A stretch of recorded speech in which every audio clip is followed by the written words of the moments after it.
Pride can never shut its mouth, never. And if pride is in our hearts, it will always find a way out. Always. The times I got into trouble when I was younger, it was because I spoke up, because I messed up, because one speaks up. I'm going to tell you something that I don't think I've ever told before. It doesn't matter what happens.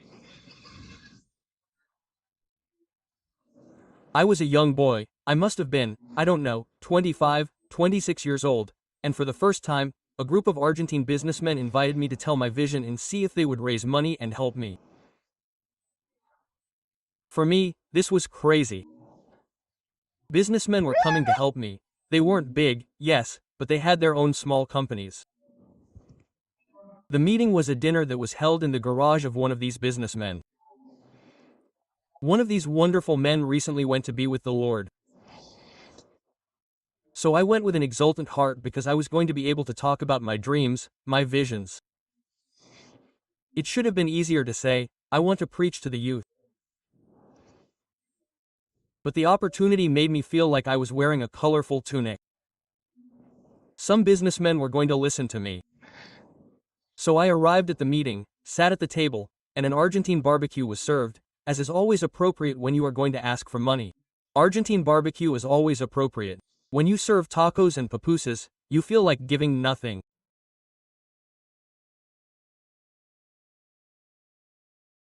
The day you preach, set the example you want.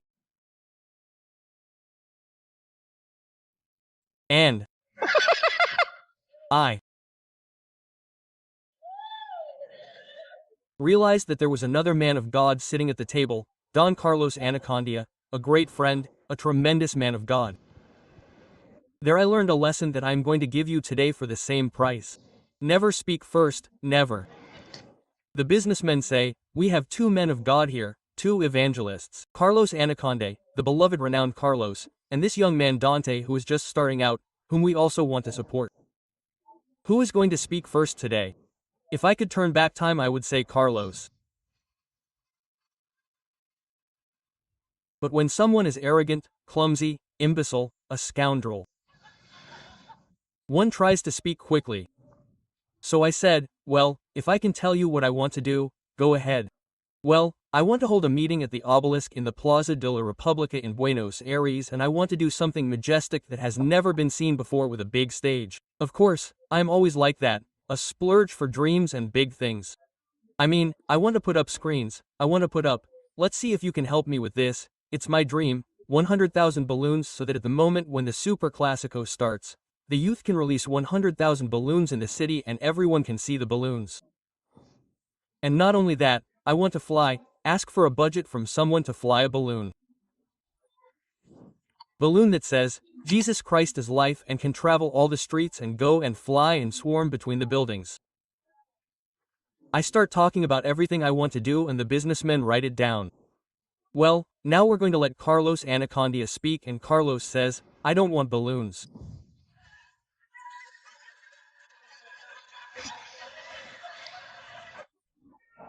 I don't want balloons, I want souls. Oh. No, me too, but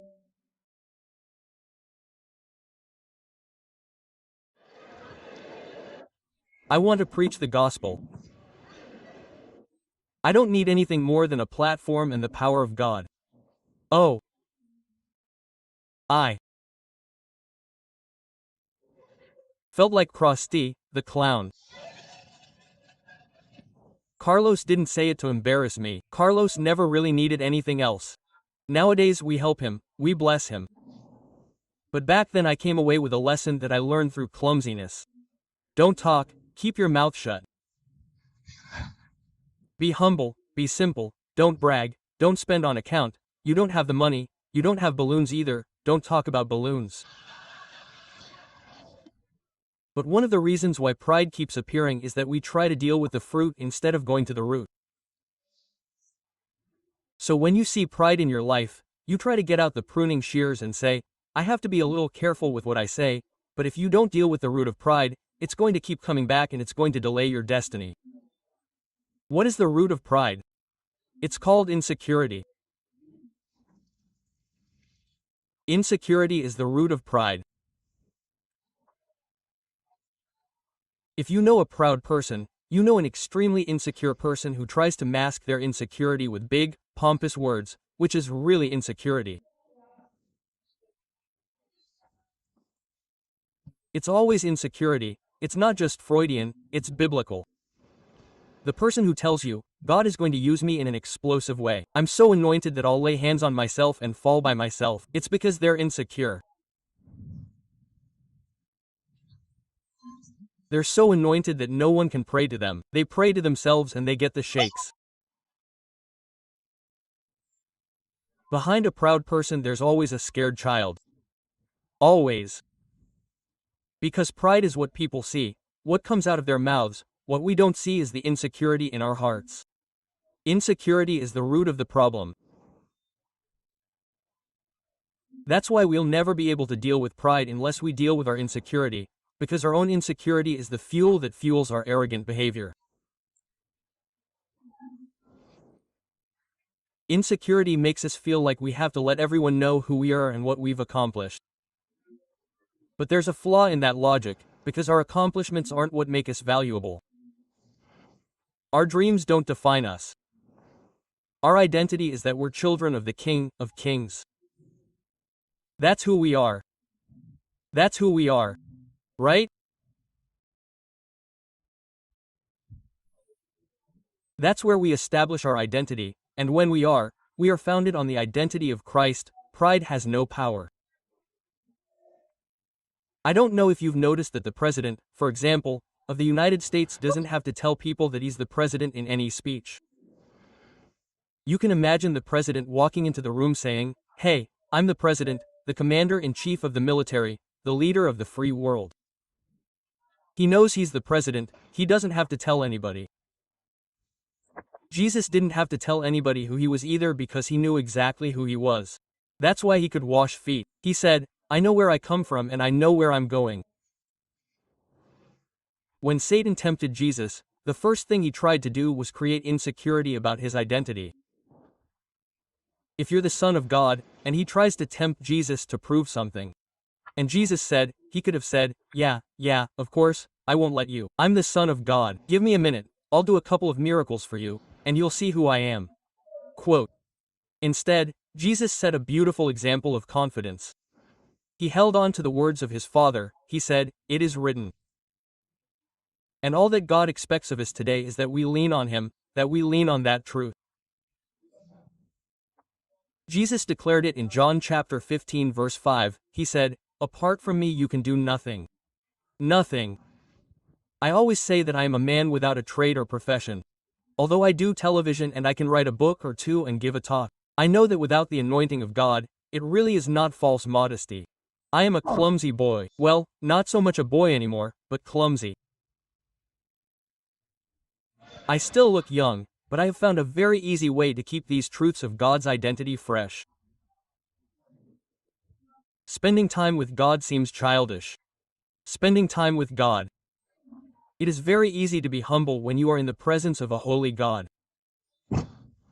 Show me a proud guy, I will show you an insecure guy and someone who does not really pray, because kneeling down and saying, "Lord Jesus, here I am in your presence, give me, Lord, the multitudes and let me go to the nations and let the Chiripiorca grab me."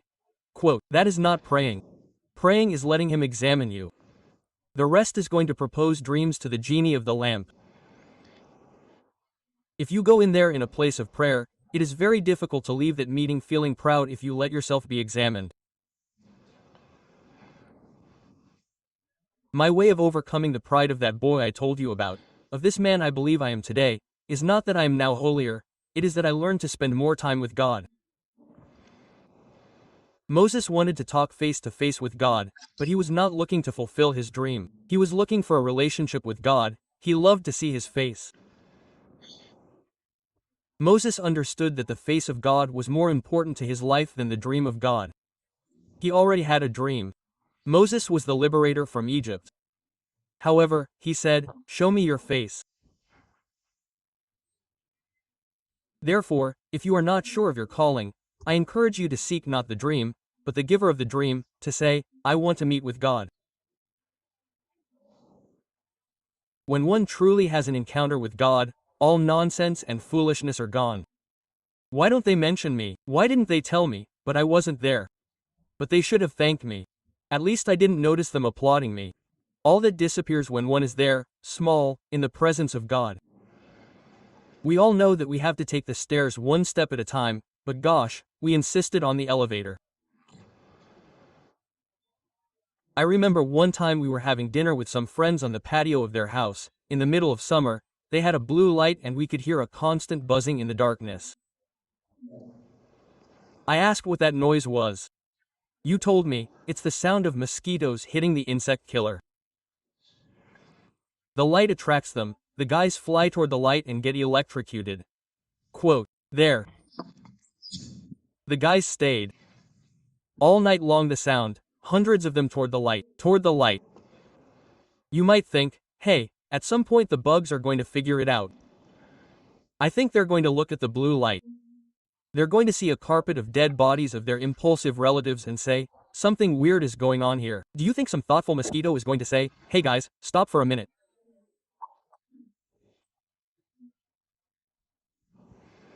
I can see our friends are going to turn on the light and they're not coming back.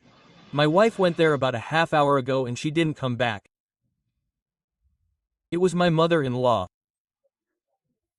I said, okay, but then it went, isn't that the way? A mosquito never does that. Apparently they say to themselves, I know what I'm doing. I'm called to approach the blue light. I know that everyone before me has failed, but I'm going to prove that I'm going to succeed. I'm going to be the first one to violate all the principles, common sense, logic, lack of process. I'm going to skip the steps and it's going to go well for me. It's going to go well for me.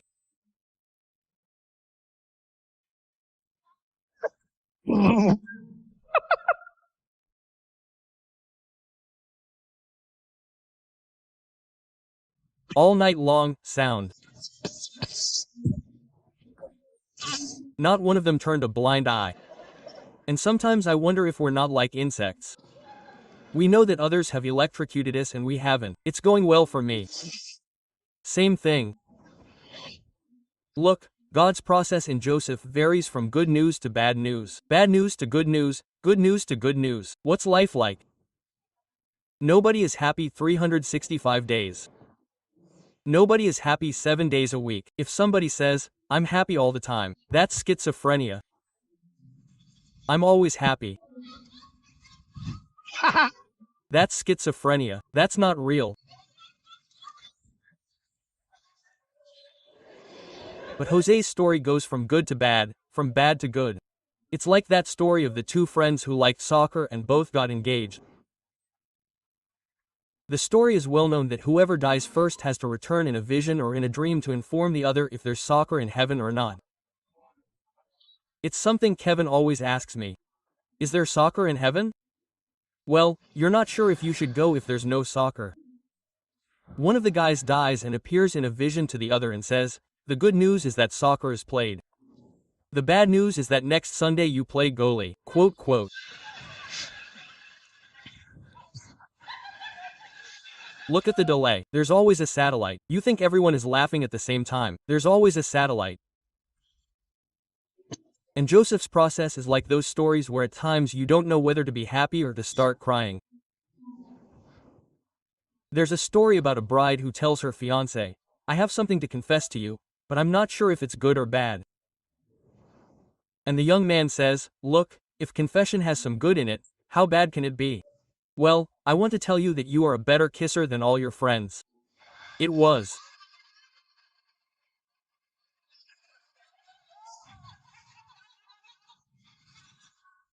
a little different, but I made it more subtle. And Joseph's life is a story of good news and bad news. He is daddy's favorite. That's very good. His brothers hate his guts. That's very bad. His daddy gives him a beautiful prairie tunic. That's very good. His brothers tear his tunic to shreds, cover it in blood, fake his death, sell him into slavery in faraway Egypt. That's very bad. Joseph secures a job equivalent to Silicon Valley in Egypt with Potiphar, a rich boss, a tycoon. Potiphar likes him very much, so he is given a lot of power. He gives him a promotion, he works in the main office, he ends up taking charge of everything, he is a great businessman, he appears on the cover of Forbes. On top of all that, Joseph is an astonishingly good-looking man, stone-cross, but taller, more handsome, and Argentinian. He has everything. All this is very good. Potiphar's wife agrees that he is very handsome, tries to seduce him, that's very bad. Joseph resists, that's very good. The scorned woman becomes furious, lies to her husband, and sends Joseph to prison. Since there are no good regulations against sexual harassment in Egypt, Joseph is trapped, very bad. In prison he meets the Pharaoh's butler, who interprets his dream, but says that the butler will let him out on parole, and they agree that when he is released on parole he will get Joseph freed. But the butler forgets about Joseph and he impresses her with anguish. Very bad. And one wonders, and how does this story end? What matters in stories of good news and bad news is how the last part ends. If it ends with bad news, everything that happened was a false hope. If the story ends with good news, the whole story is redeemed. It doesn't matter what happened. So, there is a big difference between faith and foolishness. Sometimes we know, we are aware that we are doing something stupid, but we disguise it with God. He told me, with God called me. And that is because we look in the mirror from time to time and see a beautiful suit and think that we are ready to fulfill the dream.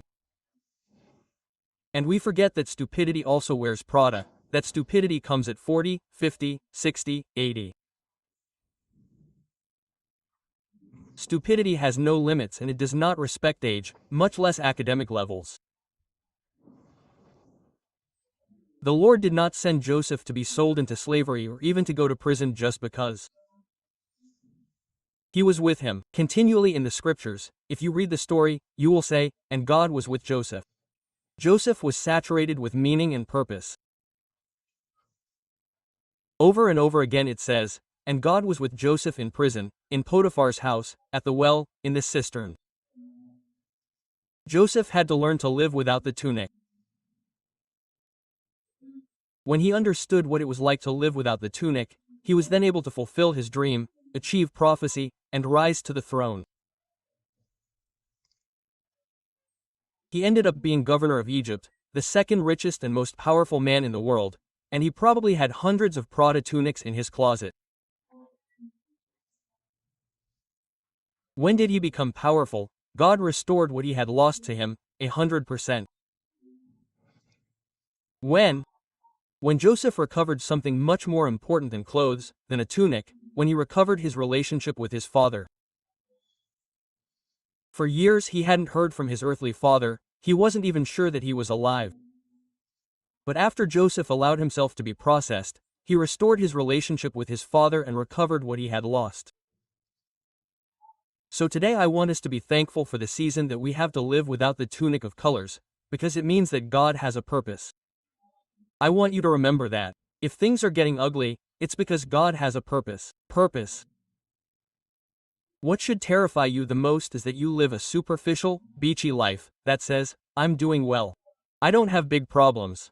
Quote. So let me tell you, I doubt that you have a purpose. Because God is not going to prosecute someone just because. When God prosecutes you, He wants to teach you how to manage His granaries. When you go through times of scarcity, God watches to see if you continue to rejoice. If the joy in your home does not go away, because it turns out that joy and happiness were regulated by your budget. When you make your children happy and grateful for the little bread that there is, then God sees that you have been faithful with the little and says, this one can manage granaries. This one is qualified to handle a net full of fish. Quote. But God watches you. He observes faithfulness. In the congregation, in the church, they put you in a place to serve where perhaps no one sees you. It seems that no one thanks you. God observes your attitude. You are literally faithful. In the little things you put yourself above much, but I have never seen anyone who cannot obey, who cannot serve in the little things, who takes an elevator and suddenly overnight is above much. It is not going to happen. It is not going to happen. It is mathematical. It is in the manual. It is written. Sometimes I think about how some people leave some ministries, some churches, some companies, and when they leave, I know how things will go for them. Why? Because I lived it. And the worst thing that would happen to me as a spiritual father is to see them suffer the same way I suffered. Who wants their children to suffer the same poverty as their father? Who? A heartless father. And the worst thing that can happen to me is to see people with the spirit of a mosquito. I know that no one comes back there, and when they do, they smell singed, burned. Then I feel like telling them, no, live the purpose, be grateful for this time. Because the purpose means that the God of dreams is more important than the dreams of God. So, God sometimes leads us through a funnel, how should I say it? Through a valley so that we can encounter Him. And once one has a relationship with God, it is easier for one to fight pride. Birds don't fly away for nothing. You maintain humility and simplicity. I can make jokes about my pride and my clumsiness because I know that every day, even though it is extremely difficult, I am growing a little more in line with the stature of the fullness of Christ. I still have time until Christ comes or until it is my turn to go down to the grave. I will continue growing because God still has a purpose for my life. Yeah.